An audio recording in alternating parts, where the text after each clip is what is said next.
आप लोगों को रिलैक्सेशन का मौका जो अब मिल गया है, छुट्टी वुट्टी कराएं, फ्रेश आए होंगे। जी बिल्कुल, अल्लाह का शुक्र है, आपको हम देखते रहे हैं। आपने तो हेक्टिक टाइम गुजारा है। छुट्टी उसको ना मिली जिसने सबक याद किया। आपने हेक्टिक टाइम गुजारा। सिचुएशन रूम भाई सिचुएशन ऐसी थी कि जो है वो डिस्कस करना भी जरूरी था और पाकिस्तान की कामयाबियां भी दुनिया को बतानी है ना कि हमने क्या अचीव किया। बिल्कुल, ऑफ कोर्स। अच्छा जी, चलिए मैचेस पे आ जाते हैं। आप लोगों ने मैचेस तो एंजॉय किए होंगे। कल 2 मैचेस थे। पहले मैं कहती हूँ शुरुआत कर लेते हैं पेशावर ज़ल्मी एंड लाहौर कलंदर्स के मैच से, जो कि बड़ी डिफीट थी लाहौर कलंदर्स को।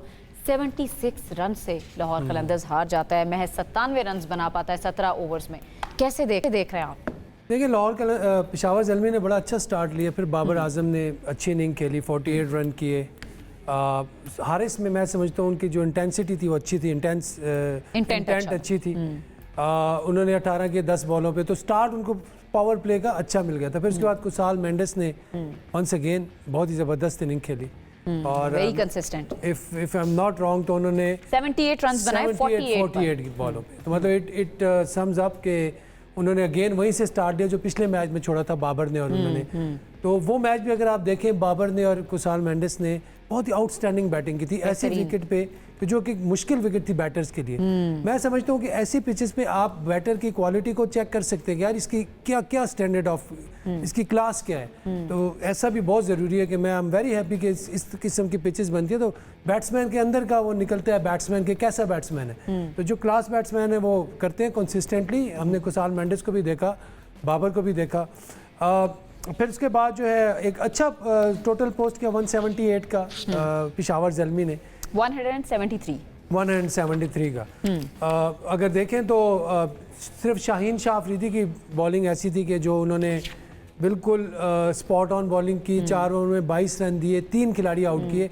उसके अलावा कोई ऐसा बॉलर नहीं था कि जो पेशावर ज़ल्मी को रोक सके। मेरे ख्याल से उन्होंने ही led from the front, but again Lahore Qalandar is in deep trouble.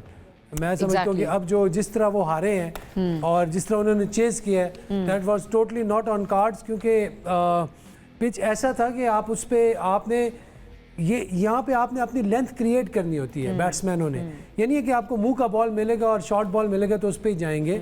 Bowler कभी अपनी लेंथ नहीं छोड़ते। अगर आप नाहिद राना को देखें कल पेशावर ज़ल्मी की तरफ से, उन्होंने जो बॉलिंग की है, उन्होंने जो एग्जाम्पलरी स्पेल किया, मैं समझता हूँ कि ही इज़ एन विकेट्स भी निकाली हैं, 3 ओवर्स में 15 रन दिए और पेशावर ज़ल्मी के लिए वो मेरे ख्याल से इस टूर्नामेंट में भी बहुत ही कमाल करने वाले हैं। और जिस तरह उन्होंने लाहौर कलंदर को खींचा है, उसके बाद फिर ब्रेसवेल आए हैं, उन्होंने विकेट ली, फ़खर की, और उसके बाद जो है सुफियान मुकीम ने आके सारा जो है गेम उन्होंने फिनिश किया। तो मेरे ख्याल से Peshawar Zalmi is in good form. और लाहौर कलंदर के लिए अब प्रॉब्लम हो सकता है क्योंकि जो रात को हैदराबाद मैच जीता है, तो मुझे उनमें नजर आ रहा है अब जो उनकी जो मिसिंग कर रहे हैं, जो मिस कर रही थी, जो चीज़ जो जीत मिस कर रही थी वो टीम। तो आपने भी देखा होगा, उस पर भी हम अगर डिस्कस करें तो हसन ने बड़ी क्लच परफॉर्मेंस दी है ओवर द टाइम। बिल्कुल सही आप कह रहे हैं। ये इस मैच पे हम जरा आते हैं। मैं चाहूंगी कि बाकियों का कमेंट ले लूं मैं लाहौर और पेशावर के मैच पे।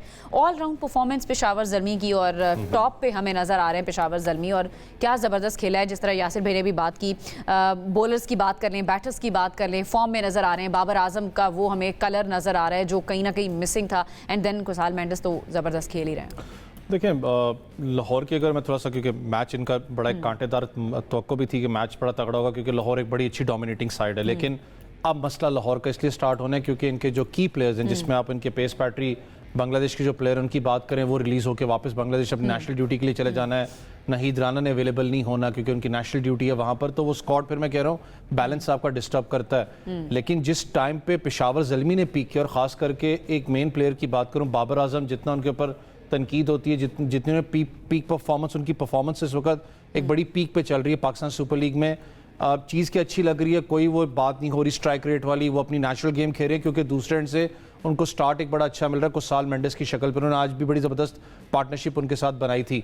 आप एक वीक लिंक ज़रूर है उनके पास जब आप विकेट कीपर बैट्समैन की बात करते हैं। हारिस की कंसिस्टेंटली वो परफॉर्म नहीं कर पा रहे।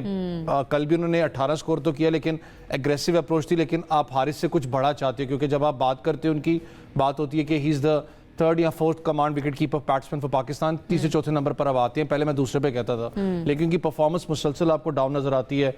वैसे आप लाहौर की बात करें, सबसे बड़ा फैक्टर आपके पास ईमान का जो इंजर्ड हो गए वो वापस चले गए, क्योंकि उनका आपको पता है एक मैच के अंदर जब वो छोटा मैच था, जिस इनिंग्स उन्होंने खेली थी फायर पावर इनिंग्स, वो बड़ा एक कॉन्फिडेंस लाहौर को उसने दिया था, वो मौजूद नहीं है। फिर जो एक्स फैक्टर है सिकंदर, देखिए फखर वापस आए हैं, कल 21 उन्होंने किया, लेकिन आप 2 मैचेस के बाद वापस आ रहे हो, वो एक प्रेशर भी आपके ऊपर होता है ना, 2 मैचेस का मोमेंटम आपका टूटा होता है। आप की फैक्टर की बात करते हैं, सिकंदर रजा की एज सच उनकी अभी तक इस पाकिस्तान सुपर लीग के अंदर परफॉर्मेंस नहीं है। वो बड़े की साइनिंग है लाहौर कलंदर की, बड़ा कंसिस्टेंट परफॉर्मर है। जब आप लीग क्रिकेट की बात करते हैं, उनका ना परफॉर्म करना मिडिल ऑर्डर के अंदर, वो स्ट्रगल फेस आपको नजर आता है। फिर मैंने कहा ना कि अब स्क्वाड इनका डिस्टर्ब होगा, कुछ प्लेयर्स नेशनल ड्यूटी के लिए जा रहे हैं। असलांका को इन्होंने वैसे साइन अप किया, लेकिन असलांका श्रीलंका के कप्तान भी रहे हैं, अच्छी साइनिंग है। लेकिन फिर मैं कह रहा हूं कि अगर उनकी T20 रिकॉर्ड की बात करें तो वो कंसिस्टेंटली स्कोर नहीं कर रहे थे श्रीलंका के लिए भी। अनफॉर्चुनेट है, एक बड़ी साइनिंग आपको पता है इस वक्त उनकी वो मूव ऑन हो चुकी थी, तो इसको नहीं वो कर सके। लेकिन इस वक्त अगर आप स्क्वाड की बात करें, थोड़ा सा डिस्टर्ब स्क्वाड लाहौर का जरूर होगा। ये 2 मैचेस आपको पता है 100 रन से नीचे अपना आउट हुए हैं, ये इनको पॉइंट्स टेबल पर डिस्टर्ब करेगा।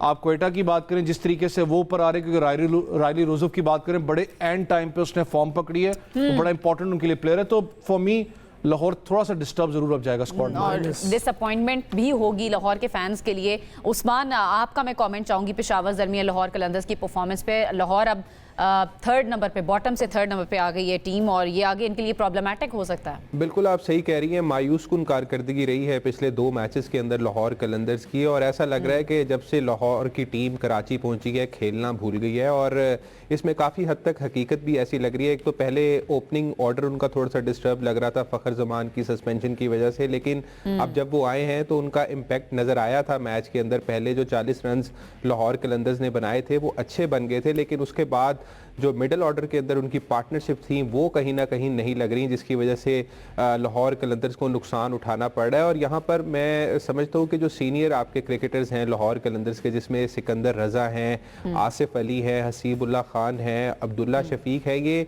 4 से 5 खिलाड़ी ऐसे हैं जो कि लाहौर कलंदर्स का कोर इस सीज़न के अंदर माने जा रहे हैं। और अगर ये परफॉर्म नहीं कर पा रहे तो इसका मतलब ये है कि आप आगे आने वाले मैचेस के अंदर और मुश्किल सूरत हाल से गुजरेंगे। तो वहाँ पर भी अगर ये नहीं चलते तो फिर लाहौर कलंदर्स के लिए टाइटल डिफेंड करना और भी ज़्यादा मुश्किल हो सकता है। पहला जो इससे पहले मैच खेला था लाहौर कलंदर ने, उसमें तो मैं समझता हूँ कि उन्होंने अपनी जो प्लेइंग 11 थी वो ही सही पिक नहीं की थी, और इस प्लेइंग 11 के अंदर कुछ हद तक बेहतरी ज़रूर थी। लेकिन इशू यही है कि जो मेन उनका जो मिडिल ऑर्डर है वो उस तरह से क्लिक नहीं कर पा रहा, और जो स्पिनर्स हैं उसामा मीर को उन्होंने खिलाया, फिर विला लागे को भी लेके आए जो स्पिनर है श्रीलंका के, यंगस्टर हैं, और उनसे भी उस तरह से कंट्रोल के साथ बॉलिंग नहीं हुई है नेशनल क्रिकेट स्टेडियम के अंदर। तो मुश्किलात बढ़ रही हैं लाहौर के लिए और फौरी तौर पर सोचना होगा। और मैं समझता हूँ जो तैयब ताहिर उनके स्क्वाड के अंदर खिलाड़ी मौजूद हैं उनको भी लेके आना चाहिए। डैनियल सैम्स हैं, उनको भी तक मौका नहीं मिला।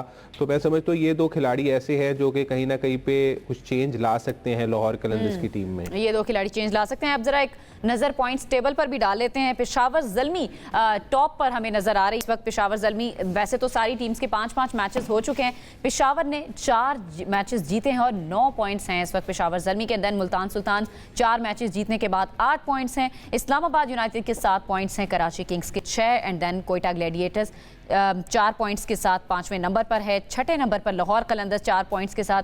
हैदराबाद किंग्स बैन बिलाखिर 2 पॉइंट्स जीतने में कामयाब हो चुकी है, 2 पॉइंट्स हैं उनके, और वो 7वें नंबर पर है। And then in the last Rawalpindi की जो टीम है कोई पॉइंट अभी तक हासिल नहीं कर सकी है।